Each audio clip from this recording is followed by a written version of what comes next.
vamos a ver por parte de Miss Paranoid las 5 caras de la brutalidad. Análisis psicológico Hotline Miami 2. Hotline Miami 2 fue la esperada secuela que llegó con muchísimos personajes nuevos y muchísimas respuestas a todas las dudas que nos dejó la primera entrega. Se volvió un juego más sombrío, explorando diferentes formas de ejecutar y bañar de rojo cada escenario. Hoy Sí, a ver, es cierto que yo creo que en temas de brutalidad también es verdad que el Hotline Miami 2 se lleva puntos, ¿eh? Yo creo que sobre todo por todos los entornos en los que se termina generando dichas acciones.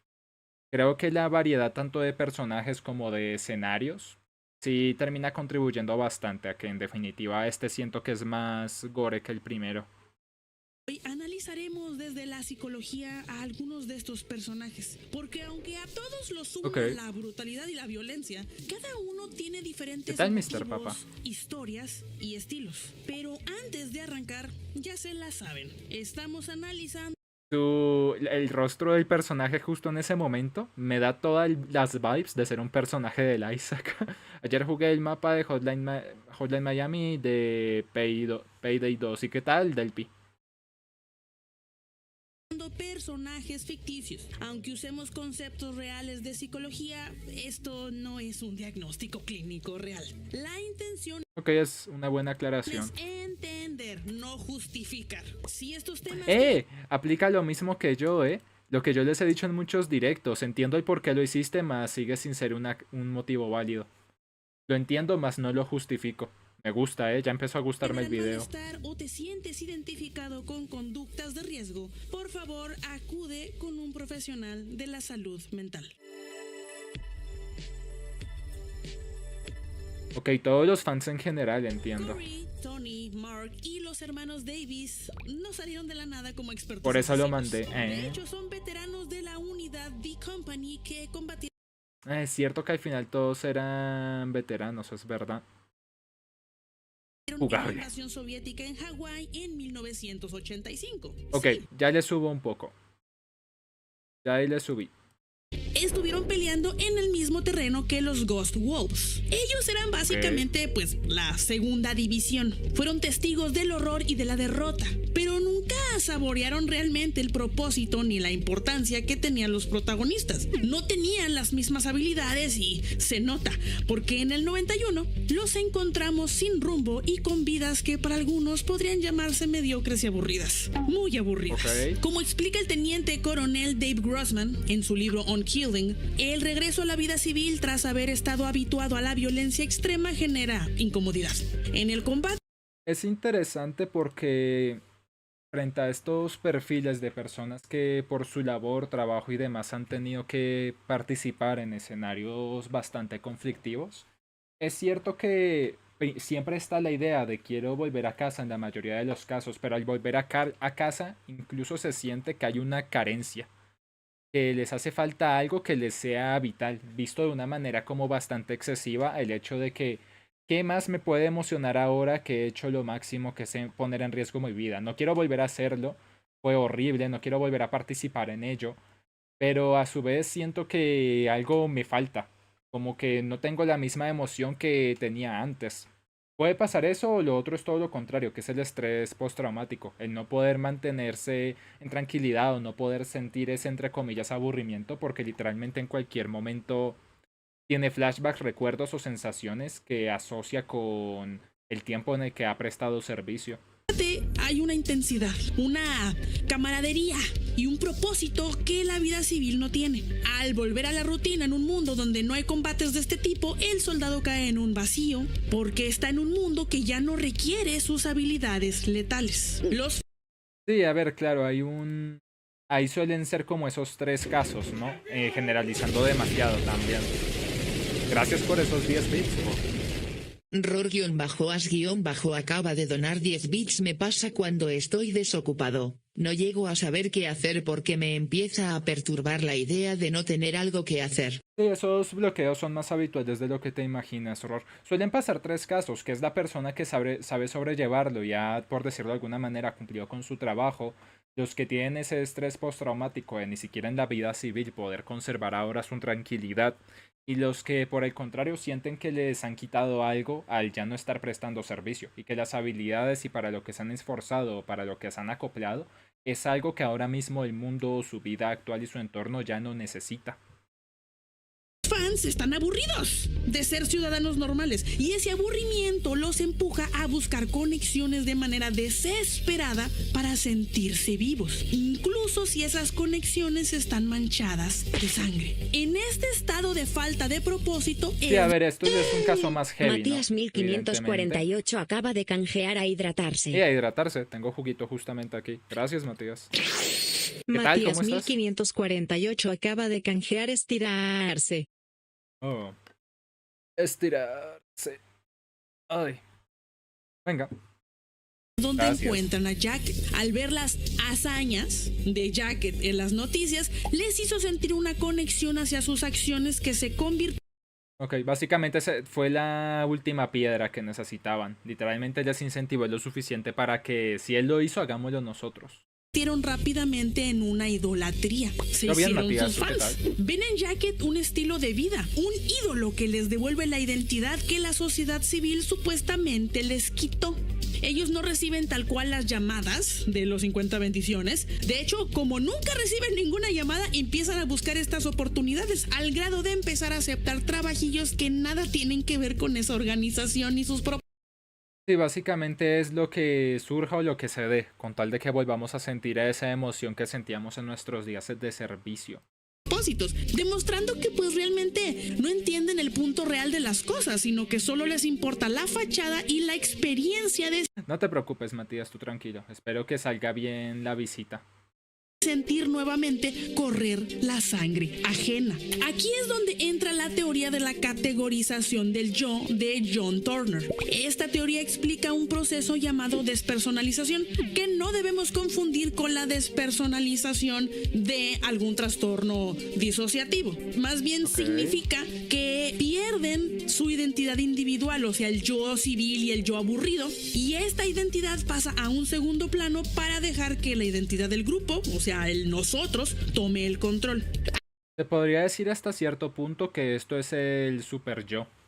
Como está el yo, el ello y el super yo. Creo que era así, si mal no recuerdo. Crane, muchísimas gracias por esos 95 bitazos. ¿Cómo estás? Me alegra verte por aquí. No sé si estoy confundiéndolo. Es Kevin-666 acaba de donar 95 bits. el ello, el yo y el super yo. Pero ¿cómo es que esto iba dividido? Es que uno de estos tres, no me acuerdo ahora mismo si es que era el super yo o el ello, era el que se basa en todo lo que tiene que ver con conductas placenteras. Pero básicamente todo el grupo se influencia y a partir también de lo que han visto en televisión con Jacket, en que digamos que es el... Creo que de hecho es el ello, no es el super yo, creo que es el ello. En que el ello tome el perfil completo de la persona y en este caso del grupo. Oh my god, este año Manu come, en efecto, Matías. Crane me ha dado un montón de comer ya, ¿eh? Al actuar como grupo, ya no sienten que son responsables como personas solas, sino que actúan siguiendo las normas de ese nuevo yo social que es violento. Sí, tenía razón en la corrección entonces, Ror, gracias. Básicamente todo el grupo se comporta como el ello, dejando de lado el yo. Hablando del yo, el ello y el super yo, tengo una anécdota de eso, man. Adelante, Delpi. Y que es audaz. Es su forma de recuperar el autoestima. Albert Bandura, en su teoría del aprendizaje social, también demostró que los seres humanos no necesitamos una recompensa directa para aprender una conducta. Basta con observar a un modelo que Es cierto, nosotros aprendemos bastante por modelamiento. No necesariamente porque el resultado nos lleve a algo que nos sea agradable, vamos a estar en la necesidad de aprenderlo. Podemos aprenderlo simplemente por supervivencia o dado el caso por imitación o inclusive por algo tan sencillo como es el adaptarse y encajar. Por eso muchas veces se terminan armando los típicos grupitos en la universidad o en el colegio. Nosotros aprendemos a partir de imitación Incluso no meramente porque tengamos gustos que en conjunto con los demás me resulten placentero, sino simplemente como una estrategia de supervivencia para no quedarme solo. En la clase donde el profesor empezó a explicar eso y yo en mis ganas de hacer payasadas vi que se le cayó un papel al profe y se lo devolví, la amiga me puso como ejemplo del super yo. Entonces vi que se le cayó un papel al profe y se... Ah, ya entendí, ya entendí.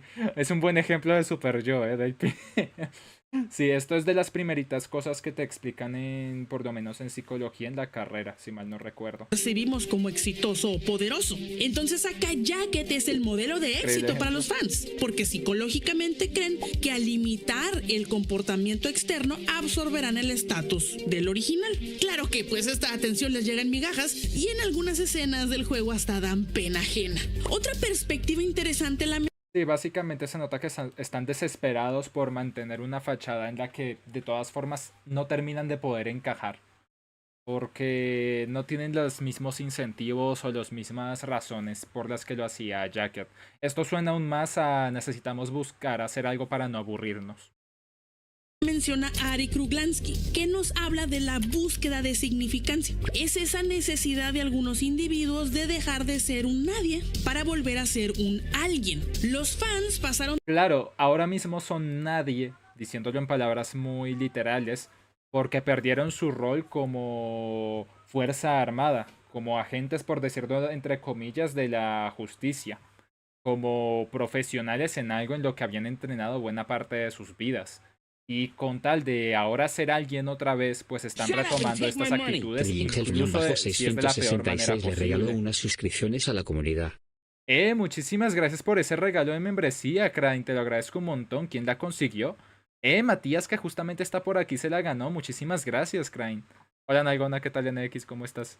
de ser combatientes especiales a ciudadanos invisibles, y esa pérdida de estatus es el motor de todo. Kruglansky explica que este proceso ocurre cuando se alinean tres factores: una necesidad de importancia personal, de hecho regalaste dos, pero solo sale el anuncio de una, Has regalado un total de dos al canal, sí, dice que has regalado dos. Que justifique la violencia y una red que te valide. Sí, básicamente tiene un motivo y un apoyo. Tengo este motivo para hacer lo que hago, que es que quiero tener otra vez mis días de gloria, quiero volver a sentirme de la misma manera, etcétera, etcétera, etcétera. Y la red validante, que hay otras 4 personas en el grupo que justamente han pasado por tu misma situación y que están dispuestos. La otra es antigua. Ah, entonces menciona en general cuántas has dado en el canal. Ah. De 3, muchísimas gracias por esos 50 bitazos de la nada, te lo agradezco un montón. De 3-Romer acaba de donar 50 bits, llegué. 3 horas. Eran caricaturas de una brutalidad que al final del día les quedó muy grande, porque en cuanto se topan con un criminal del calibre de The Son o el hijo, son borrados del mapa casi por completo. Sí, es cierto. Básicamente se podría decir hasta cierto punto, a pesar del desempeño que tuvieron a nivel profesional y demás, que son unos matados. Pero vamos con el otro. Este es bastante interesante. El hijo Odison es el heredero del imperio de la mafia rusa, el hijo del jefe que Jacket eliminó en el primer juego. Su objetivo es restaurar el poder que su familia perdió. El hijo parece estar atrapado en una identidad que le heredaron, que nunca pidió, pero que al mismo tiempo es la única que conoce y quiere demostrar que...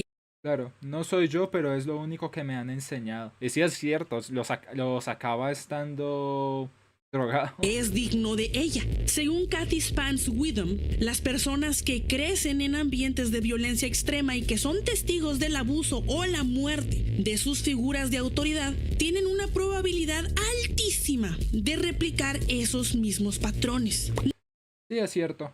Es cierto, el entorno influye demasiado en lo que viene siendo el desarrollo de una persona como individuo. ¡Sácame del bolsillo!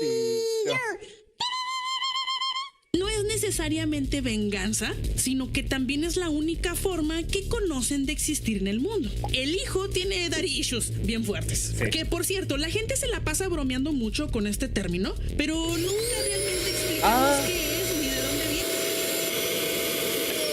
Dios, por un momento pensé que era parte del video, el sonido. Y bueno, para eso estoy yo acá.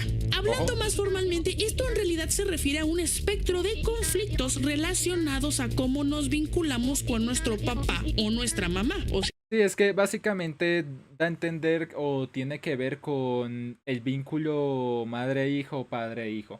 De ahí el meme de mommy issues, daddy issues, falta de presencia paterna o materna.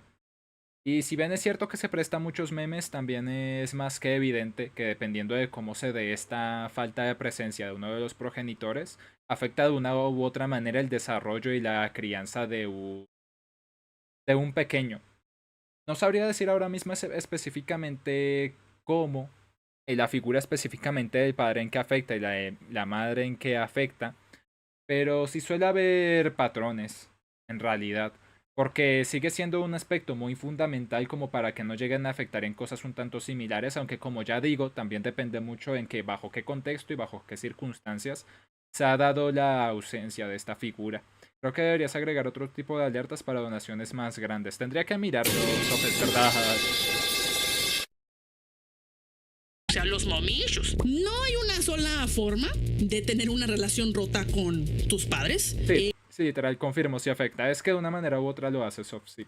Según la teoría del apego de John Bowlby, estos pueden ser... No necesariamente un padre tiene que estar ausente para que tengas, por decirlo así, daddy issues o mommy issues.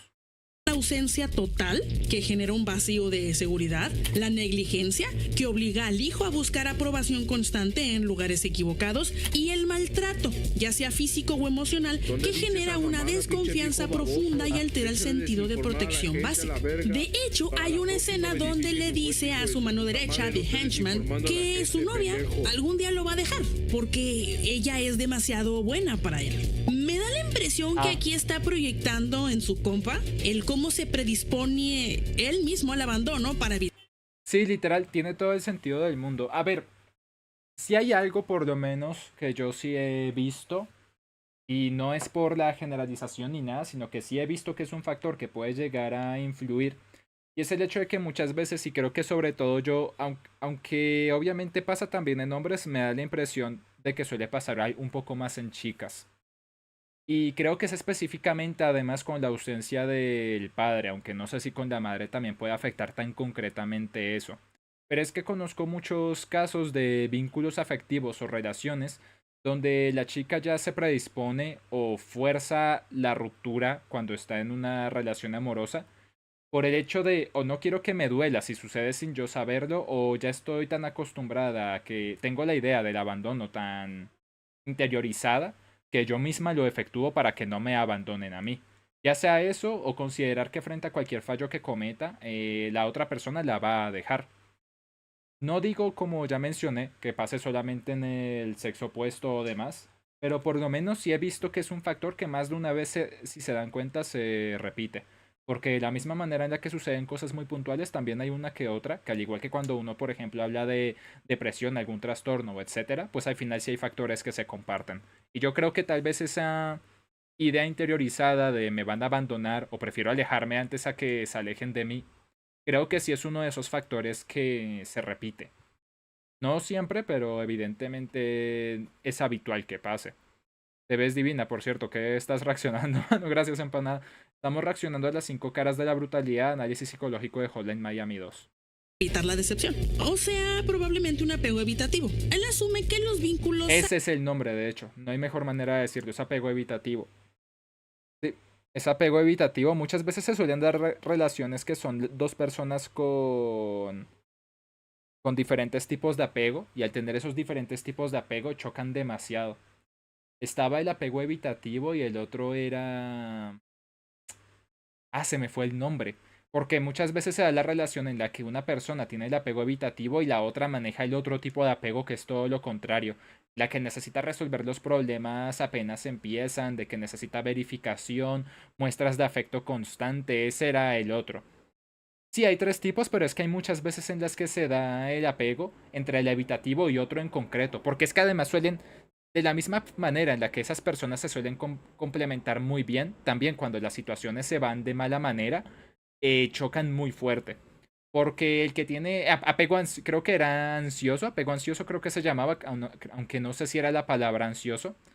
pero literalmente el ansioso le da al evitativo todo lo que necesita o lo que no ha tenido.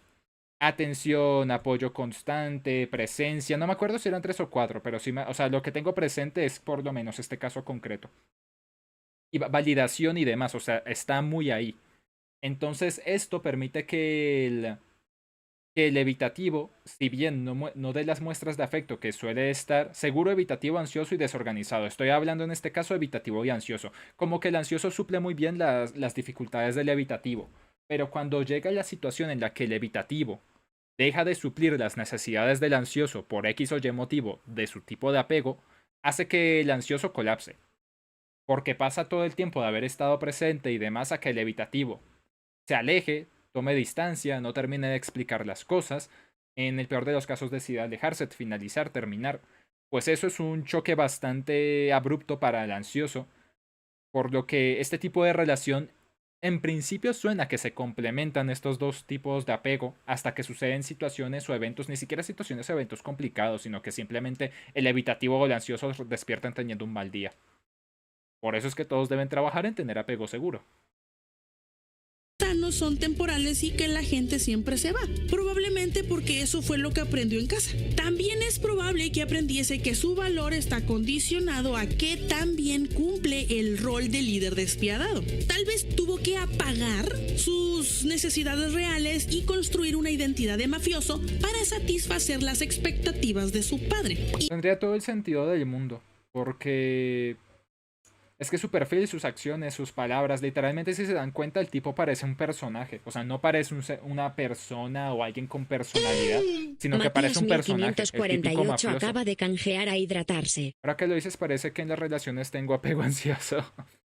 Suele ser habitual, Ror, o sea, el primer paso es identificar qué tipo de apego llegas a manejar para con ello poder trabajar en convertirlo en un apego seguro. Y con eso logran dos cosas. La primera, que cuando estén con alguien, sepan identificar qué tipo de apego maneja para que sepan más o menos cómo llevar la relación. O la otra opción, aléjense y salgan de ahí, no se desgasten emocionalmente por alguien que no está preparado para vincularse. Y si se sale de ese guión, siente que deja de tener un lugar en el mundo. En la escena del banco, cuando alucina con su papá, le dice, es verdad esta tú parte, sabes sí, que de la alucinación del padre. no estoy aquí. O sea, pues no es real. Y más allá de ser una alucinación, es una proyección de su mente, de lo que él percibía era su padre. Y esta proyección le dice que no ha cambiado y que sigue siendo igual a él. Como es su propia interpretación del padre, esto nos dice que el hijo sabe internamente que ser igual a su padre lo llevará a lo que ella sabe, a morir. Sí, y me literal, parece el que ciclo pues se es lo que repite. busca, porque sabe que lo su que está destino. haciendo es un un problema. poco como el teniente Dan en Forrest Gump, porque como familiares de él han muerto en diferentes guerras, él ve su destino inevitable como morir en combate. El hijo es similar. Sí, él es cierto, entiende que va a morir porque esa parte es muy buena, sí. Por eso es que pierde completamente el sentido de vida y proyecto cuando sobrevive, pero se queda sin piernas. así ha sido siempre en su linaje. Sin embargo, su lucha es ser mejor que el padre, porque tiene que sobrevivir para mantener el legado y casi lo logra, si no fuera por un montón de pastillitas de colores que le hicieron perder la razón. Es cierto, si no hubiera consumido estupefacientes lo habría hecho en realidad. María lo tiene ahí a la mano desde que es moderadora, si mal no recuerdo, Matías, para que me pudiera ayudar en ambas plataformas. Y es que para O sobrellevar por lo menos está la más presión de presente tener desde que ese revivir la mafia rusa que ya había perdido montones de miembros, empezó a probar su propio producto para escapar. Esto se llama evitación experiencial. Como no puede procesar el miedo al fracaso y la ansiedad de no ser lo que su padre esperaba, usa las drogas para anestesiarse. Y es que, miren, o sea, tiene un tic en el ojo bien raro que nos indica que podría estar pasando por un nivel de estrés brutal. Y sí, es un buen indicador de que el pobre pronto le va a dar un derrame, porque literalmente pasó por una sobredosis. Yo no sé cómo pudo hacer lo que hizo antes de morirse por eso. Pero sí, es verdad que se nota que el estrés le puede. Porque el mantener ese personaje, el hacer algo que evidentemente no le gusta, pero es lo único que conoce y sumado a ello, él ya está resignado a cómo va a ser su destino para aún así mantenerlo. Pues el tipo se mantiene en personaje todo el tiempo. esto explota en el nivel de Apocalypse, porque aquí vemos una psicosis inducida por sustancias, donde el cerebro ya no puede procesar ni la realidad ni el tiempo. Chequen cuando abre la llave del agua y esta se llena casi en automático. Y no es que él haya imaginado el desborde, probablemente es que su percepción temporal está tan rota que seguramente se quedó ahí parado un buen rato sin darse cuenta. En este estado las alucinaciones visuales toman el control. Él ya no ve a sus aliados rusos, él ve a enemigos. Y cuando se topa con los fans, su cerebro drogado toma la explicación más simple. Traen máscaras de animales, así que son animales. Sí, entonces va como cazador bajándolos uno por uno. Y pues es bien interesante ver los diferentes puntos de vista, porque desde su lado todo está bien locochón, y luego cuando lo vemos desde la perspectiva de los fans, él solo llega con una pistola y ¡bam! Su muerte caminando por lo que... Es muy curioso, muy curioso y muy, entre comillas, badass, que este tipo bajo el estado en el que estaba, se papió a los fans literal. Mano, ¿qué me recomiendas hacer? Que yo ya estoy en el último año de secundaria, es que no sé qué hacer. Pues eso vendría siendo para que ya ahora comiences a pensar en una carrera, Matías, entiendo, es que aquí en vez de secundaria se diría que estoy saliendo de 11 o de bachillerato. Es que aquí no se manejan esos términos, por lo menos no el de secundaria. Tienes primero, tercero, cuarto, quinto, sexto, y luego de eso ya entras a... pues a los siguientes grados y de ahí a 11. Y entonces cuando sales para, en principio, si tienes la posibilidad y quieres hacerlo, pues para hacer estudios universitarios. que él cree que es un puente de gloria dirigido a no sé dónde, el Valhalla o algo así. Pero pues en realidad es el vacío, cayéndose por el borde del edificio. Y es una conclusión bastante cruda, pero al mismo tiempo lógica, de alguien que pues vivió toda su vida para un legado muerto. ¡Ah! Tan bonitos los dibujos, ¿eh? Hola, Era me Zelda, llamo creo. Este es el policía psicópata, ¿no? Este me llama bastante. Evan es un ex periodista de guerra y podemos verlo brevemente en 1985 en Hawái. Él es el responsable de la foto de Jacket con Beard al salir del bar. Al ser un periodista de guerra, Evan... Ah, no, este es el periodista, sorry. Este es el periodista. Ha visto cosas horribles. Ahora en 1991 busca triunfar como escritor. Quiere hacer un libro sobre el maníaco enmascarado y los sucesos del 89 donde Jacket es el protagonista. La temática del libro es fuerte, es peligrosa, justo como solía hacer su trabajo de periodista. Sí, literalmente vinculado nuevamente a lo mismo, violencia. Si no tuviera ese historial anterior y meramente quisiera hacer este libro por el morbo y por la idea de que si lo hace bien va a ser de interés público, pues vaya y venga, es hasta cierto punto algo normal. Pero aquí sigue aferrado a que su accionar o su cercanía debe ser a eventos violentos. Cuando paga el premio, no ponte un adblock. Durante la guerra, y conforme más se va adentrando en la investigación, más señales obtiene de que lo que está buscando es en extremo peligroso tanto para él como para sus seres queridos. Pero hablaremos de esa obsesión un poco más adelante. Definitivamente podemos pensar que al haber presenciado los horrores de la guerra, Evan podría presentar estrés postraumático. Las probabilidades de hecho son altas. Cerca del 28% de los periodistas de guerra llegan a presentar trastorno de estrés postraumático.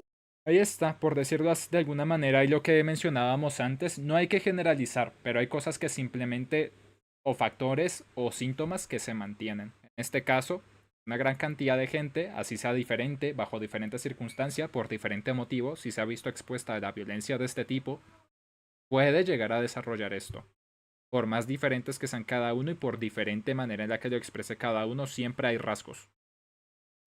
Si no comento es que no sé nada del juego. Dale, empanada, no te preocupes. Un número súper cercano al de los veteranos de guerra, que es 30%. Muy cerca, en el libro Journalist Under Fire se menciona que el trauma en estos individuos se manifiesta de forma distinta a la de un soldado. Mientras que en los veteranos solemos ver mucha hipervigilancia, flashbacks tácticos, reacciones de lucha-huida, desregulación emocional. En los periodistas el trauma suele ser más de carácter visual e intrusivo. Como su trabajo es literalmente enfocar y mirar, las imágenes de la tragedia se les quedan grabadas como si fueran las mismas fotos que ellos estaban tomando. Según el doctor Anthony Feinstein, diferentes formas de expresar el trauma, pero al final sigue siendo trauma. Estos profesionales sufren mucho de traumatización secundaria. O sea que al ser testigos pasivos que no pueden intervenir para ayudar porque su labor es documentar, desarrollan una sensación de impotencia y culpa que los hace más propensos a la depresión y al aislamiento emocional. Claro, y de hecho tiene todo el sentido del mundo. He estado ahí, era mi trabajo, documenté lo que tenía que hacer, regresé bien, estoy a salvo, no ha sido mi culpa, yo no tuve nada que ver ahí, pero no hice nada. Simplemente fui un espectador más, solo que yo lo tengo grabado, y no solo en cámara. Otro punto a mencionar es la visibilidad y el reconocimiento del trauma una vez el suceso ha terminado. Sí, era la idea, Ojo, María. o sea, no es que los veteranos la tengan fácil. Muchos terminan en situaciones de Estirarse. calle Gracias. o abandono porque el apoyo estatal es insuficiente, pero al menos existe una estructura legal o social que reconoce su sacrificio. Más o menos. Aunque honestamente me da la impresión que en muchos casos es solo por encimita.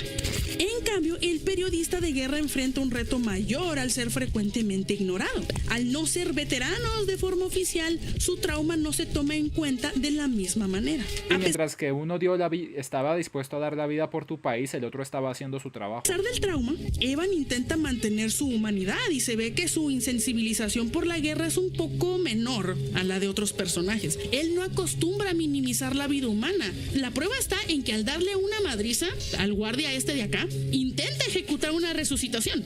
Que bueno, no le sale bien, pero... Sí, creo que no iba a bastar con una resucitación, pero sí es como el que más se preocupa por la vida de otros, lo cual tiene sentido tomando en cuenta todo lo que ha grabado y no ha podido intervenir. Pues la intención es lo que cuenta, supongo. Esto es una regla de conducta inflexible. Evan se impone la norma de no matar. Y esto puede ser tanto para diferenciarse de otros, que sí lo hacen a sangre fría, por sus valores morales, o por estar consciente que son seres humanos, con familias, etc. Sin embargo, conforme se adentra Yo siento que es más por sus ideales. El hecho de estoy haciendo esto por mi trabajo. No soy malo, es mi trabajo. Sí, la verdad es que siendo solo un periodista se la marcó muy en la fuerte. investigación, esa decadencia puede verse afectada por su obsesión, o más bien por tu manera de jugar. Y es que aunque normalmente con Evan no matamos a nadie, sí puedes entrar en Rage Mode. Si tú como jugador decides ejecutar a 2 enemigos, la pantalla se pone rojiza y el ambiente cambia, señalando que Evan ha cambiado estrepitosamente a un modo más agresivo en donde no tiene problemas para interrumpir la vida de sus enemigos. Este no me lo sabía, Podría ser una especie de episodio disociativo Yo relacionado a todos los noqueaba. con su trauma de guerra. Básicamente, la disociación es una desconexión mental, donde la persona se siente separada de sus pensamientos, recuerdos o identidad propia como mecanismo de defensa ante un estrés insoportable. En Evan es como si su identidad civil se apagara para dejar que el entrenamiento de supervivencia tome el control y... Sí, literal, como estoy en una situación de riesgo y el cerebro al final dice, desconéctate, yo me encargo. Básicamente es supervivencia, pero una que es innecesaria porque él no debería estarse metiendo en esto. poder detalle cumplir su oculto del juego, objetivo está de guapo. avanzar en su Guapo, investigación. Y acá está curioso porque se comporta como los enmascarados, ellos se ponen una máscara, él se retira una prenda, como si se deshiciera del filtro que le permite detenerse y controlarse ante estas situaciones de alta violencia a la que le encanta irse a meter. Lo interesante es que el juego te da la opción de detenerte antes de ejecutar y así evitar el rage mode. Ror-as-bajo La perón de acaba de Grega Roja. donar Hola 10 María, bits, gracias por aunque esos 10 irónicamente pitazos. el juego supone que lo harás. Por eso te dan un logro si no lo haces nunca XD. Entonces yo creo que tengo el logro, error, porque creo que yo nunca me completé un nivel con él de forma agresiva. Creo que todos los hice noqueando. Luego tendría que mirar. Ya es más como esta proyección que tengas tú como jugador. Pero la verdad, irse muy profundo en eso se me hace algo pretencioso porque ese tipo de O tal vez me faltó algún nivel o algo extra con él, pero no recuerdo haber nunca recurrido a eso. Yo a todos creo que los noqueaba. mecánicas muchas veces las activamos solo por practicidad. Dice más sobre tu modo de juego y no tanto que seas un psicópata.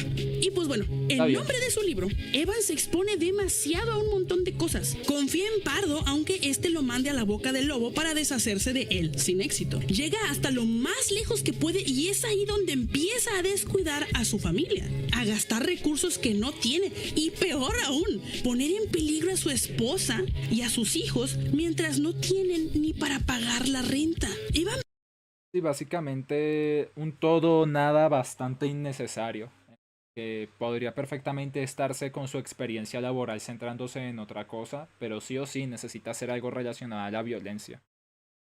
piensa que este libro lo va a sacar de pobre. ¿Pero por qué? ¿Qué lo lleva a estar tan obsesionado como para arriesgarse por un libro? ¿Por qué necesita con tanta desesperación contar la verdad? Sebastian Junger, en su obra Tribe, nos ofrece una perspectiva que explica por qué el ser humano se aferra a esas situaciones de riesgo. El conflicto extremo proporciona un sentido de propósito y significado, que pues la vida civil moderna a menudo nos niega. Para Evan, Le pasa similar pero de otra manera como a los fans.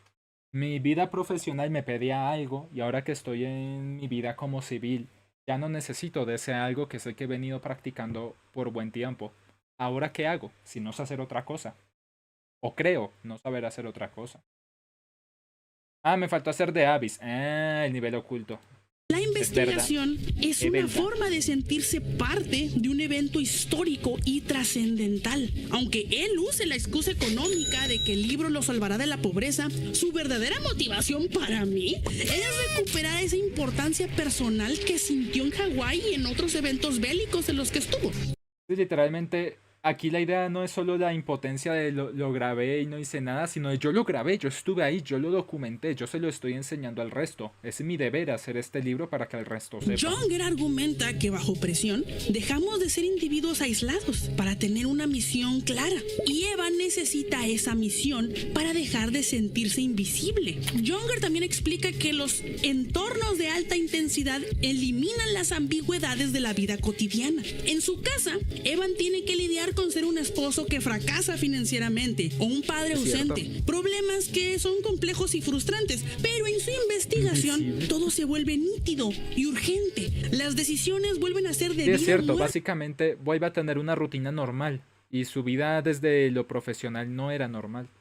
Devolviéndole esa adrenalina que conoció en la guerra. Cuando has experimentado esa sensación de relevancia extrema, pues la vida normal se siente plana y vacía, se siente X. Entonces Evan prefiere el peligro de enfrentarse a mafiosos porque es el único lugar donde siente que su vida tiene un peso real y que está haciendo algo que importa de verdad. Y además de eso podemos irnos por un lado que no necesariamente tiene que ver con el trauma de guerra ni el estrés postraumático. También tiene que ver con fibras sensibles relacionadas a la adicción al trabajo o a una meta que se ve lejana o imposible. Según Robert J. También puede ser, ¿eh?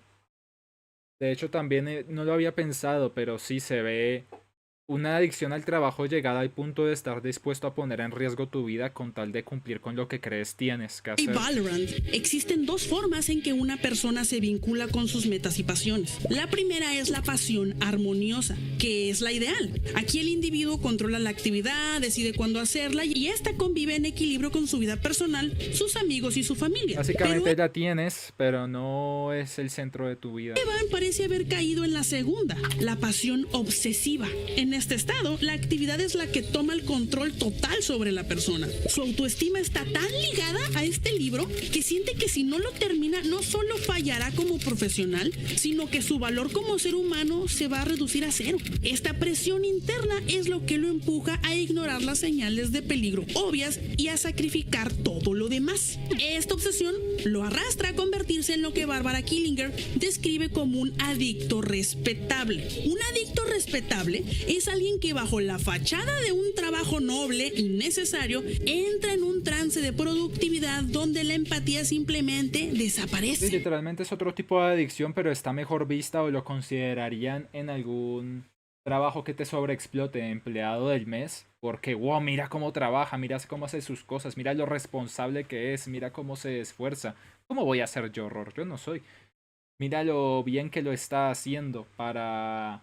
Acto seguido, esto básicamente es que tiene una adicción, solo que es una adicción que a la sociedad le resulta medianamente útil. Para Evan Evan, su esposa Janice y sus hijos dejan de ser personas con necesidades emocionales y pasan a ser ruido de fondo. O peor aún, obstáculos que le quitan tiempo para su gran obra. Es esa frialdad del adicto que justifica su abandono diciendo: lo hago por el futuro de la familia, viviremos mejor, tú dame chance, échale más agua a los frijoles, mientras destruye el presente de la misma. Brian Robinson también señala que esta adicción al trabajo funciona como un Ese momento de maltrato intrafamiliar me gusta. Yo soy adicto a la pasta base, soy diferente a la pasta base. potente mecanismo de defensa. Mientras esté metiéndose en lugares turbios o entrevistando asesinos, no tiene que enfrentar el dolor de su realidad. Económicamente está muy ese era el mal. nivel extra, ¿no? Y sí, claro, mientras esté poniendo en riesgo su vida y teniendo que centrarse en su supervivencia y en su objetivo, todo lo demás pasa a un segundo plano y por ende, entre comillas, desaparece. Hasta que deja de hacerlo y se da cuenta que todo eso sigue ahí. Solo que bastante desatendido. Su matrimonio está fracasando. Los riesgos de su anterior trabajo no le han traído fama ni gloria. Es un donadie. La investigación no es realmente algo a lo que se sienta obligado, porque ¡ay, mi libro! No. Me acabo de percatar que la imagen con la que está combinando el logo de su avatar es de estas típicas imágenes que uno busca en Google que no tengan fondo, o sea, fondo blanco, pero que tienen marca de agua encima. Es toda una chat. Yo más de una vez en una miniatura no he colocado imágenes así porque se vería mal, y ella viene y con toda su personalidad viene y usa la imagen. En plan, me da igual, la uso con marca de agua y la pone. Es increíble. No, es un escondite. Se refugia Me en estoy ese caos para codeando, no mano, tener quédate. que lidiar con el Dale, vacío botella. interno y consentirse una versión patética de lo que él pensaba sería. Y a esto pues le podemos sumar el daño moral o lesión moral. Evan pasó años documentando el horror en Hawái sin poder intervenir, siendo un espectador pasivo del sufrimiento. Ahora siente que debe terminar este libro como una forma de redención por todo lo que no pudo hacer. Si logra Puede contar la ser. verdad, Mira, aquí está. siente que todo Es esta la imagen.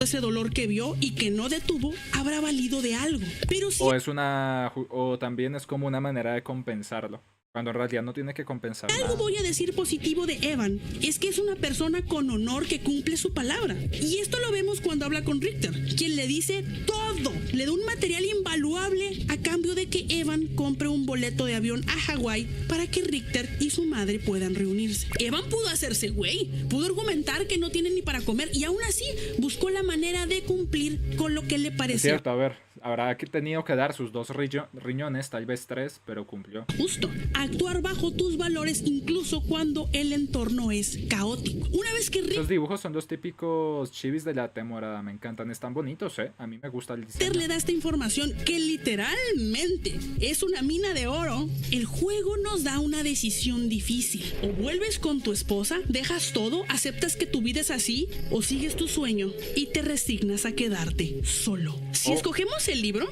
Evan logra la fama y el éxito, pero muere solo, frente a su única amiga, la máquina de escribir. Ay, Aquí vemos lo que durísimo, Barry Stow llama escalada del compromiso. Evan ha invertido tanto tiempo, dinero y estabilidad familiar en este proyecto que siente que no puede retirarse sin que todo ese sacrificio A sea ver, es un adicto con palabra, que pocas personas con ese perfil lo son. Hay que en vano. reconocerlo. Es la falacia del costo hundido, llevada al extremo. Si escogemos la familia, Evan abandona sus esfuerzos de años y acepta su realidad financiera, pero muere acompañado de los suyos, sin saber si realmente pudo haber llegado. Pues yo escogí esto entonces, Yo escogí esto entonces porque en la animación, cuando sucede la catástrofe, lo vemos con la familia. Creo que yo no me di cuenta a la hora de tomar la elección, Yo simplemente lo primero que vi fue el teléfono, así que fue lo que utilicé. Yo voy a morir escribiendo. A concretar ese sueño. Kinder Joy Bad Wheels. ¿En qué Descubre 8 momento iba a nuevas decir que en qué sorpresas momento y salía acelera la Batman? diversión. Este es el psicópata, ¿no? A Manny Pardo nos lo presentan casi como un homenaje a los detectives de las películas de acción en los 80. Tiene esta actitud de tipo duro y mamón que se las sabe todas y por Sí, eso hace literal. lo que se le da la gana. Es porque Horacio Kane. Creo que se es muy llamaba bueno en así. su trabajo, que parece no inmutarse ante nada. En una de esas, mientras observa un cadáver, otro oficial comenta que con el tiempo esa ciudad hace que a uno se le engruece la piel para poder soportar tanta violencia. Pero Pardo Pardo le dice con una frialdad absoluta que él nació con la piel gruesa. Y ya Esto, o sea, lo de nacer suena muy edgy, ¿no? Y evidentemente la mayoría de veces cualquier persona en la faz de la Tierra que te lo diga, simplemente es algo edgy. Pero... Pero diciéndolo totalmente en serio, desde el perfil de las, creo que si mal no recuerdo es específicamente la psicopatía. Eso es algo de nacimiento que lleva a ese tipo de conductas inmorales. Porque literalmente al tener insensibilidad por cualquier cosa, no hay reparo a la hora de acabar en la vida de otro, porque genuinamente no sabe que está mal, sabe las implicaciones que tiene, sabe el daño que causa, pero me da igual porque es que yo soy insensible de base y esto puede suceder creo que ya sea desde nacimiento o también puede suceder por eventos, sobre todo desde la niñez. Puede suceder también una desensibilización sistemática. Por eso hay creo que una animación y es una pregunta interesante que si un psicópata nace o se hace, que para mí es un poco de ambas. desde acá, el vato está haciendo una confesión de su propia naturaleza. Sí, Quizá literal. una que no comprende al 100%, pero sabe que es verdad, sabe que es diferente. Manny Pardo no está exagerando por más mamón que se escuche. Según el doctor Paul Frick, existen rasgos temperamentales de insensibilidad, mientras que muchos se hacen violentos por traumas o entornos difíciles. Gracias por esos 10 bitazos, Rob. No recuerdo ahora mismo cuál era la diferencia con Ror-bajo acaba de sociopatía. donar 10 bits diferencia entre psicopatía y sociopatía. Vamos a ver si Paranoid menciona más aquí y tal vez se desplaya lo otro, que capaz ella le da un perfil más específico. Difíciles, hay al pana. quienes nacen con una predisposición biológica a la falta de remordimiento. Ahí está la predisposición, por ejemplo. De hecho, también existe predisposición biológica al consumo de sustancias. Puede que tú una vez en tu vida consumas algo y digas, pues no es para tanto y hayas consumido y genuinamente no te haya gustado. Como puede que una vez en tu vida tú a cierta edad hayas decidido por fin probar algo y de repente te haces adicto a eso. Existe predisposición genética a desarrollar o no una adicción. Y a tener emociones planas. También Adrian de hecho hay Red predisposición genética con algo que se llama ayahuasca, que es una bebida con diferentes combinaciones de sustancias y tengo entendido alcoholes que se utiliza por parte de tribus indígenas y es literalmente una ruleta rusa de un 50-50. El primer 50 es que se supone te da tremendo viaje espiritual, entre comillas espiritual, y la segunda es que literalmente te vuelve loco. Y no, y te vuelve loco sin regresión, por cierto. O sea, te deja esquizofrénico permanentemente.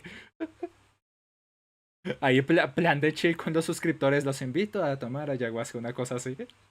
en su libro The Anatomy of Violence menciona Todo es que un la amígdala 50-50, no, el Isaac no. El Isaac es pierdes o pierde. El Isaac te toca una mala run o te toca una mala run. Yo por eso juego el Isaac, porque sé que me va a ir mal. puede ser significativamente más pequeña o simplemente estar mucho menos activa en estos perfiles. Para Pardo, su piel gruesa es en realidad una amígdala que no se enciende fácilmente. Incluso hay factores genéticos involucrados como las Pero si variantes no tomo una ayahuasca no soy persona. de baja actividad del gen MAOA y el gen CDH13, que diversos estudios asocian con una mayor dificultad para Estos son específicamente los cambios en el funcionamiento cerebral y generación de hormonas y demás. Bueno, hormonas no, pero todo lo que tiene que ver con los procesos internos para que biológicamente el perfil de una de estas personas sí sea un tanto diferente en funcionamiento al perfil habitual. la agresividad y sentir empatía desde el nacimiento. Ojo, muy importante, casos como estos indican predisposición. Sí, eso también es la cosa. Que al final todo esto, incluso aunque biológicamente tú tengas esta insensibilidad, al final son predisponentes. Muchas personas que suelen tener también este tipo de perfiles terminan siendo individuos curiosamente bastante importantes o útiles para la sociedad, porque son capaces de cumplir con un rol o llevar a cabo ciertas acciones y cumplir con ciertas expectativas que otras personas con una sensibilidad habitual muchas veces se terminan viéndose superadas. O sea, suele pasar como los dos polos. O eres una persona sumamente óptima y capaz, siendo consciente de tu condición y también incluso buscando trabajar en ella, porque se puede trabajar en ella, o te vuelves loco. Loco no en el sentido de que estés loco, sino que utilizas esto como excusa para hacer daño a los demás. no significa que hay 100% de probabilidades de que un niño con estos rasgos ya inmediatamente vaya a ser un psicópata. Hay una película o un sobre esto justamente, ¿no? Que creo que es un caso real. Es un chico bastante joven, la mamá, la hermana y el padre. El chico desde pequeño presenta estos rasgos. La mamá es la única que se da cuenta, pero el padre dice que exagera y la hermana no le presta atención porque es menor que él, así que no entiende la complejidad de las cosas malas que el chico hace. Y evidentemente todo termina en un tiroteo escolar. Y incluso el chico antes de hacer el tiroteo acaba con el papá y la hermana, solo dejando viva a la mamá. Y él siempre se llevó mal con la mamá. Y la mamá siempre recalcaba lo mismo. Y él era consciente de que la mamá sabía que él tenía comportamientos inadecuados y que tenía este tipo de perfil. Y creo que cuando él tuvo la oportunidad y se menciona, él nunca le hizo daño como tal a la mamá y no tomó esa decisión con ella, porque al final ella fue la única a la que le importó lo suficiente como para percatarse. Por lo que, a pesar de todo ese perfil, de toda esa insensibilización, a pesar de toda esa predisposición biológica que al final convirtió en acciones, intenta presentar hasta cierto punto cierto grado de afecto por su mamá, al ser la única que prestó una atención genuina a ese tipo de comportamiento o personalidad. Estoy loco, jaja. criminal, pero las probabilidades son mucho mayores Si que conozco de esa una película, persona es mi normal. inspiración. Si le sumamos el ambiente, la crianza, la sociedad a la que este niño crezca, pues las probabilidades de un futuro Claro, conflictivo eso ya- aumentan muchísimo más. Con Si eres Manny, una pues, persona que nace con este perfil, pero en un ambiente que propicia el permitirte la sensibilidad, por más de que te sea difícil expresarla, la vas a desarrollar a la larga. O por lo menos fortalecerla, o darle la importancia suficiente para que a pesar de que seas una persona insensible, intentar sobrellevar la sensibilidad de los demás. No usarlo de excusa para volverte un monstruo. no tenemos realmente ninguna información sobre cómo fue su infancia, pero sabemos la nada, verdad, dado su comportamiento de adulto, no me extrañaría que ya viniera así de fábrica y haya sido potenciado por la vida que haya tenido. De hecho, existe lo que su se propia profesión incluso. conoce como el modelo de vías de desarrollo. Esta investigación sugiere que si estos niños no reciben una intervención sumamente específica y temprana, su camino natural es Claro. Poco favorecido. Todo se ha dicho. No debería, eso no te garantiza y no es una excusa el hecho de incluso tener este perfil de base. Pero evidentemente, sin el apoyo, sin la indicación adecuada, pues ni siquiera tú sabes que tienes este perfil de base. Entonces, ¿cómo manejas algo que tú ni siquiera conoces? ¿Cómo voy a ser un psicópata horror si yo soy súper emocional? No basta con una crianza normal, Quiero porque pensar que no soy un psicópata. como no sienten miedo al castigo, los métodos tradicionales de disciplina pueden fallar. Si no se les guía de forma precisa para integrar valores desde la lógica y no desde la emoción, estos rasgos suelen madurar en la adultez como psicopatía primaria o Narcisismo maligno. Interesante. narcisismo maligno. La psicopatía primaria, según Frick, es el perfil del psicópata de nacimiento. A diferencia de otros que son violentos por arrebatos de ira, estos individuos se caracterizan por una calma absoluta y una agresión instrumental. O sea, matan o lastiman de forma Pues no suelo hablar con ellos porque no suelo usar mucho el tema de estar escribiendo por redes, pero yo cuadro salidas con ellos. O sea, nos acoplamos, tengo presentes cosas importantes. O sea, yo no me distancio como tal porque no quiero hablar con ellos. Es que simplemente yo no quiero estar pegado a una pantalla todo el tiempo en el celular también. Ya estoy mucho tiempo pegado al computador de por sí. forma planificada para obtener un beneficio, no porque perdieran los estribos. Por otro lado, el narcisismo maligno es un concepto propuesto por Otto Kernberg y es una combinación sumamente peligrosa. Es cuando el narcisismo se mezcla con rasgos antisociales, sadismo y paranoia. El narcisista maligno no solo Por esas busca ser admirado, busca ser temido. No tiene conciencia moral y disfruta del control absoluto sobre los demás. Y ojito, estos dos conceptos no están precisamente en el DSM-5, o sea, la Biblia de la psiquiatría por sí. No lo Sí, conocías. aunque tiene hoy en día tantos quilombos eso. Que el último que salió, si mal no recuerdo, tiene que ser este, ¿no? El último, el más actualizado es este. Hace una cantidad de cambios que cuando uno se pone a mirarlo dice, ¿qué es esto? Como un diagnóstico clínico tal cual. Lo que proponen Frick y Kernberg son más bien constructos clínicos o descripciones mucho más detalladas de estos diagnósticos, de estos patrones. No es que se contradigan con el manual oficial, sino que lo complementan. En fin, En mi opinión, Pardo entra en el perfil del Si mal no recuerdo, el último es el 5, creo. Yo que lo tengo aquí en el compu, creo que es el 5 el último que ha salido. Están avisando de una reunión aquí en el barrio. narcisista maligno. Y vamos a hablar poco a poco de por qué. Como todos ya saben, es un policía que investiga un posible caso de asesino serial, el mutilador de Miami. Pero ¡oh, sorpresa! Los sucesos del juego nos revelan que él es el mutilador de Miami y que quiere, le urge, le pica que la gente sepa al respecto de este caso. Él desea ver en periódicos, en revistas, en programas de televisión que hablen de este personaje que ha creado, y al mismo tiempo, él, como investigador de este mismo caso, se llevaría la gloria y toda la atención al ir investigándolo. Es un win-win para él. Esto Sí, desde su... Dios, está sonando re duro, ¿eh? Desde su retorcido perfil es como... Desde el perfil del asesino, me llevo toda la atención por los casos tan macabros. Y desde mi perfil público como investigador, me llevo toda la atención por ser quien está dispuesto a ponerle final a este individuo. ¿Qué están diciendo?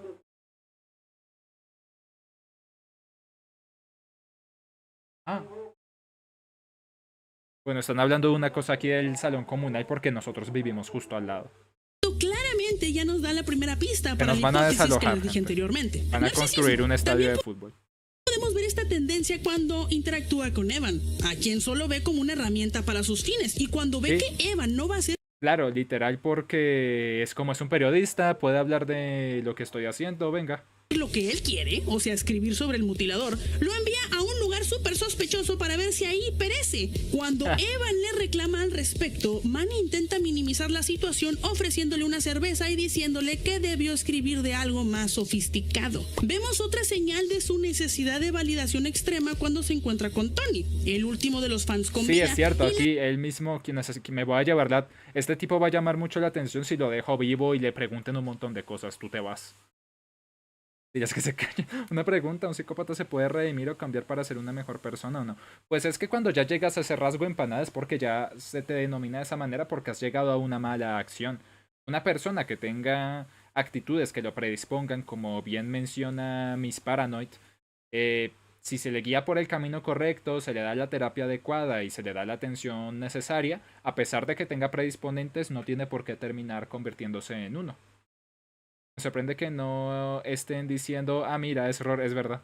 Es le dispara, aunque este le pide que no lo haga, porque no soporta la idea de que Tony reciba atención al seguir vivo y contar su historia. Claro, este disparo no era necesario. Acá Manny simplemente se pasó por los tanates los procedimientos policiales. Y es que para Pardo, las reglas son para los demás. Vemos cómo Para él las reglas no existen porque las reglas se guían a partir de ideas morales.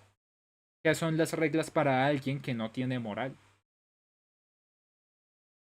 abusa de su autoridad constantemente, se mete a la casa de Alex sin una orden y miente descaradamente, arriesga operativos policiales enteros asaltando el cartel colombiano él solo por el placer de ser el héroe y que todos lo volteen a ver. Que por cierto, ver cómo Manny intenta llamar la atención por medio de las ejecuciones del mutilador, pues nos da... Es durísimo también la forma en la que lo hace, no simplemente los mata, sino que...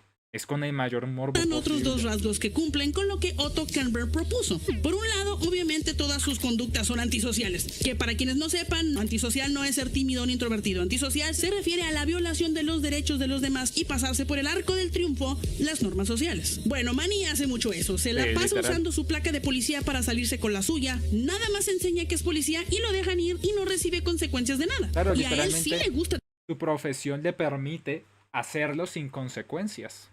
Terminar con vidas humanas, y acá justo entra el sadismo. Miren cómo hasta le hizo un moñito a esta víctima de acá. Y aunque hasta ahora vemos un personaje completamente desconectado de sus emociones y sin miedo a nada, la realidad es que Pardo es más frágil de lo que parece. El último punto que menciona Kernberg sobre el narcisismo maligno es la paranoia, y ya todos sabemos que Manny cae en eso, pero redondito. Podemos verlo súper claro cuando tiene una pesadilla. En esta pesadilla se le pierde la pistola, con la que seguramente cometía sus crímenes, y su cara cambia por completo. Vemos por Pero primera pasa vez de querer toda la atención a esto es demasiada atención. cómo se empieza a desmoronar. Se Esto va a pone tan generar nervioso demasiada atención. que acude a una escena del crimen a buscarla, y es ahí donde se enfrenta cara a cara con una representación del mutilador de Miami, un tipo que no se ve humano. De hecho, pronto nos daremos cuenta que es más bien un muñeco. Aquí vemos una Yo desvinculación dije que era un muñeco ventríloco, ¿no? moral, porque Pardo intenta distanciar al policía del asesino y en su pesadilla lo ve físicamente como alguien ajeno a él, pero claramente esto está Gracias por esos 10 vitazos, Ror-as- acaba de donar 10 bits. Antonio el flipante tigre amarillo y sus maravillosos amigos, Alexandra y Aston los cisnes maravilla, Colomba la cebra veloz y Marco el oso amoroso cabeza parlante, Obviamente cabeza va de eso la parlante, historia, cabeza parlante, empezando a cobrar cabeza factura parlante. por el miedo real a ser descubierto. En esa misma pesadilla, su jefe lo enfrenta y le tira un discurso donde básicamente lo acorralan con todas las cosas que ha hecho. Y esto es algo que las personas narcisistas temen un montón: el colapso de la fachada. Este concepto se refiere a un estado de crisis profunda que ocurre cuando el narcisista siente que ya no puede sostener su imagen de superioridad o éxito ante los demás. Para alguien como Pardo, cuya identidad entera depende de ser el policía chingón o el artista del crimen, no sé, ser descubierto es la destrucción de todo lo que le da identidad. El colapso genera una ansiedad paralizante y una paranoia extrema, porque si el mundo ve que es un fraude, él deja de ser alguien para convertirse en el nadie que tanto desprecia. Pardo jamás sintió literalmente es también lo mismo, pero de una manera mucho más extrema. Y es el, si no hago esto, no tengo la atención que quiero, pero a su vez han puesto ya tanta atención en mí que al mínimo fallo me colapso porque sé que no puedo mantener este perfil. ni remordimiento. De hecho, por eso Richard jamás se le aparece, a diferencia de otros personajes. Al final lo vemos encerrado en su departamento, temblando, paranoico, pensando que vienen por él. Sin duda el personaje más patético de todos. Cierto, cierto. Oh, este es el chat, ¿no? Richter Berg Entre comillas. aparece en la historia como un hombre acorralado por las circunstancias. No tenemos claro cuál es su pasado, ni qué precisamente lo llevó a ser tan letal, pero podríamos asumir que... Richard de plano dice que no lo entiende. Richard como en plan, yo no puedo lidiar con loquitos, güey.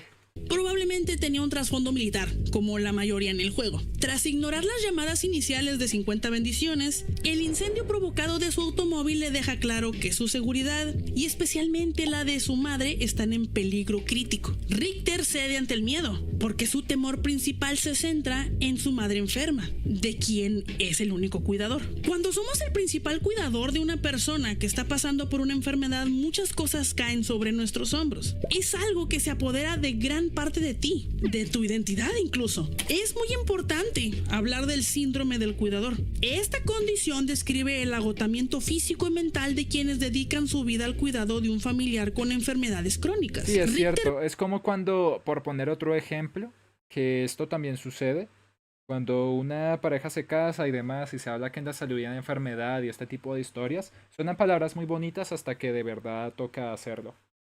Por lo que a mí me genera sobre todo bastante empatía y el hecho de buscar entender incluso cuando una relación o un vínculo finaliza porque una de las dos personas está enferma. Es totalmente entendible.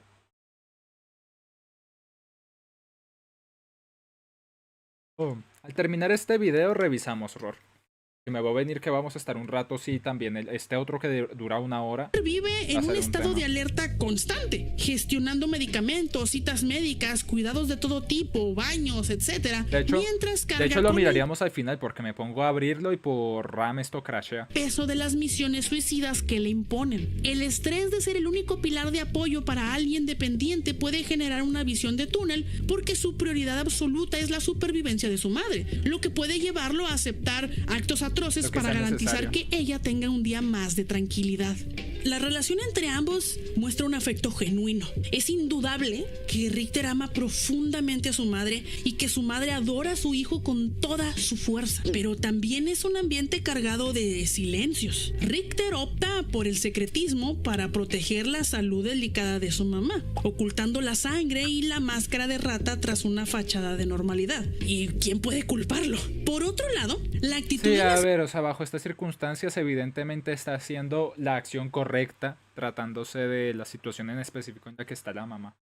señora Berg refleja una dinámica común en la tercera edad, la lucha por la autonomía. Su terquedad y el deseo de desobedecer las órdenes médicas representan Ya un me imagino intento que dirá, ¿no? para mantener el control sobre su propia vida. Entonces Richter debe navegar entre su rol de protector y la frustración de cuidar a alguien que en su fragilidad se resiste a ser limitado. En fin, Richter va por ahí obedeciendo a 50 bendiciones sin dudar un segundo, pero que no dude no significa que no le cale lo que está haciendo. Él en todo momento está consciente de las cosas y sabe perfectamente que algún día él pagará por sus actos. Y no parece estar asustado de ello. Como cuando fue a caer a la cárcel y luego Jacket lo enfrenta y este no le hace pelea, acepta lo que causó y es honesto con él y con la información. Tras pasar por la cárcel y sobrevivir a un motín, Richter termina refugiado en Hawái, donde sigue en contacto con su mamá a pesar de lo peligroso que pueda ser esto. Estando allá, se comunica con Evan Wright y ahí le cuenta todo. Honestamente tiene tremenda historia, ¿eh? Muchos O detalles sea, todos y los con personajes tienen muy buena historia, pero este en concreto, puf. mucha claridad, hasta le dice que está en Hawái. Me parece una escena buenísima porque Richter decide depositar una confianza total en un desconocido a través del teléfono sin absolutamente ningún tipo de garantía. Y afortunadamente Evan responde positivamente ante esto y cumple su promesa de ayudarle a llevar a su mamá a donde está él. En una sociedad como esta, todos desconfiamos de todos, así que encontrar estos pequeños momentos donde ambos Sí, a ver, puntos son es que se presta muchísimo a sacar videazos sobre el tema. Qué botella, o sea, es que tiene, sobre todo esto de tema de los perfiles psicológicos, es muy bueno. ¿Qué tal, Kazame? ¿Cómo estás? Y gracias por esos 10 villazos, Ror-as- acaba de donar 10 bits. Si te fijas en las canciones de los niveles de Richter, estas parecen mucho más oscuras que el resto, incluso la final muestra la tensión que tiene por escapar de la cárcel. Es como si te dieran a entender de que este personaje genuinamente sí vale la pena que salga vivo de esto. Soy el que se hizo un speedrun de Mugenics. Ah, con razón me sonabas, Casante. Yo ya estoy por enfrentarme a los dos kaijus a la vez y con eso me imagino que desbloquear la sección que conecta el núcleo con la luna. Ya después de eso me daré un descanso. Completamente honestos y recíprocos, incluso en contextos tan turbios como este juego, me hace respetar mucho a estos dos personajes, a quienes considero los más humanos del juego. Y eso no le quita que hicieran pura barbarie los dos, pero esos pequeños rayitos de luz en su personalidad ya nos dice que son los menos gachos de todo lo que hemos visto hoy. Pero, ¿qué es lo que lleva a estos dos sujetos a actuar de buena fe cuando el mundo les dice que se traicionen? Existen varias perspectivas interesantes para explicar este fenómeno. En primer lugar, la norma de la reciprocidad de Alvin Goldner explica que los seres humanos tenemos una presión interna casi biológica por devolver un beneficio recibido. No es un simple te doy esto para que me des aquello, sino la Deja tu mamá por tu hijo. creación de un estado de deuda moral. Si de verdad el primer paso siendo un 122 acaba de canjear a hidratarse. Gracias. Esto no pasa con el psicópata, por ejemplo. Y gracias, Will. vulnerable y entregando su verdad, que es su capital más valioso, genera en Evan una obligación psicológica de no fallar. Romper esa reciprocidad en un mundo donde ya no queda nada sagrado sería como admitir que has perdido hasta el último rastro de decencia. Y digo, a alguna gente pues les vale, pero claramente a estos dos no. Cumplir su parte es una forma de demostrarse a sí mismos que, a diferencia de 50 bendiciones o la mafia, ellos todavía son capaces de honrar un trato humano. También podemos hablar del altruismo nacido del sufrimiento, que es un concepto de Ervin Staub. Aquellos que han pasado por dolores extremos, como Richter o Evan, suelen desarrollar una empatía más profunda hacia otros que también sufren. Claro, es como, le ha tocado complicado como a mí. Yo también le voy a hacer algo por el estilo, en vez de hacer lo que me habría gustado recibir de otros. Eso cuela, ¿eh? Como ellos ya conocieron el infierno, valoran mucho más la honestidad ajena. En fin, ya estando en Hawái con su madre, Richard, nuestro recurso narrativo favorito, se presenta para confirmar que el tiempo se ha agotado y que no hay nada que se pueda hacer. Richter responde con una aceptación radical. Sí, es cierto que aquí él es como yo ya sabía que algo malo tenía que pasar porque he hecho cosas malas. Sí, creo que posiblemente estos dos son mis personajes favoritos. Asume su fin con una calma desconcertante. Para él, el apocalipsis parece traer un alivio amargo, porque se termina la presión de 50 bendiciones, el agotamiento del cuidado y hasta el peso de sus crímenes. Se sienta junto a su madre y simplemente espera. Si bien no es el único personaje que muere con la mente en relativa paz, porque considero que Evan y Jacket, muy a su manera, finalizan su existencia en tranquilidad, creo que la de Richter es la que más me da paz a mí. Y aunque sus motivos fueron nobles, sus manos terminaron igual de manchadas. Es posiblemente el que más feo es que haya tenido que hacer o haya hecho lo que hizo, y a su vez sigue siendo el de los pocos que reconoce que estuvo mal. Es como que justamente es el personaje al que se podría decir le han obligado a tomar estas acciones, y a su vez es el único que reconoce, incluso habiendo sido obligado, que lo que ha hecho está mal y merece un castigo. Y es que lo hace muy buen personaje. Que las de Pardo o el hijo. Sin embargo, su historia a mí me hace pensar que en medio de la brutalidad y la violencia de todo este juego, el amor hacia los seres queridos es lo único que ayudó a mantener la humanidad intacta en algunos personajes. ¿Habrá sido algo similar para Jacket? ¿Qué lo movió a él? En mi otro video de Hotline Miami nos adentramos en el protagonista de la primera entrega de una forma que quizá no hayas visto. Nos vemos allá.